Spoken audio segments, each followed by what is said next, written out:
तुर्क सदर पर कातलाना हमला, लेकिन इस हमले के पीछे कौन हो सकता है और कौन सा मंसूबा तुर्क सदर को इस मुश्किल में डाल सकता है। कल सीरत सूबे के दौरे के दौरान पुलिस को एक बम मिला, जिसकी तस्वीर आप देख सकते हैं। ये बम पुलिस की गाड़ी के नीचे नस्ब किया हुआ था। जैसे कि आप जानते हैं कि सदर की गाड़ी तक पहुंचना इतना आसान नहीं होता। ये हमेशा सिक्योरिटी में ही मौजूद रहती हैं, हत्ता के सदारती महल ही क्यों ना हो, इसकी सख्त सिक्योरिटी रखी जाती है, क्योंकि इसमें तुर्क सदर ने सफर करना होता है। अब पुलिस की गाड़ी के नीचे बम रखने का मकसद ये था कि जब ये गाड़ी तुर्क सदर की गाड़ी के पास हो तो इसको उड़ा दिया जाए, या जब तुर्क सदर इस गाड़ी के पास आए तो इसको उड़ा दिया जाए, क्योंकि कहा गया है कि ये एक रिमोट कंट्रोल बम था। लेकिन पुलिस ने इसको देखकर फौरन एक्शन लिया और इस बम को डिफ्यूज कर दिया गया, और बाद में इस बम पर मौजूद फिंगरप्रिंट्स के निशानात भी ले लिए गए हैं ताकि मुलजिम को पकड़ा जा सके। अब तुर्क सदर पर हमला उनके अपने मंसूबों की वजह से ही हो रहा है, क्योंकि इन मंसूबों से वेस्ट खुश नहीं है और ना ही तुर्की की अपोजिशन तुर्क सदर के इन मंसूबों से खुश है। तुर्क सदर तुर्की के सदर 2014 से हैं और इन 8 सालों में सदर रजब तय्यब एर्दोगान ने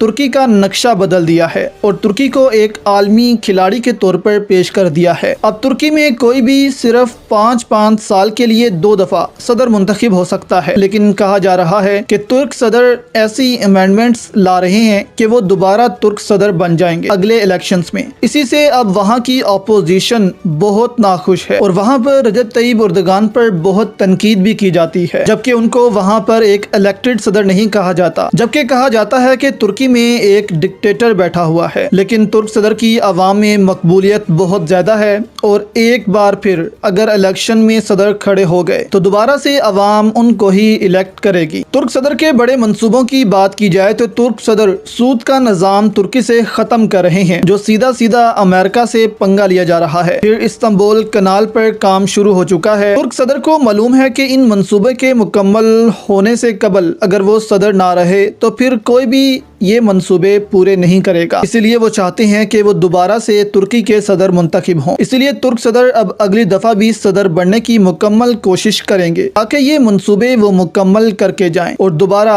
इनको कोई रोक ना सके। इस्तांबुल कैनाल तो तुर्क सदर का सबसे बड़ा मंसूबा है और इस मंसूबे पर वेस्ट बहुत तनकीद करता रहा है और इसको कहा जाता है कि ये तुर्क सदर का पागलपन है।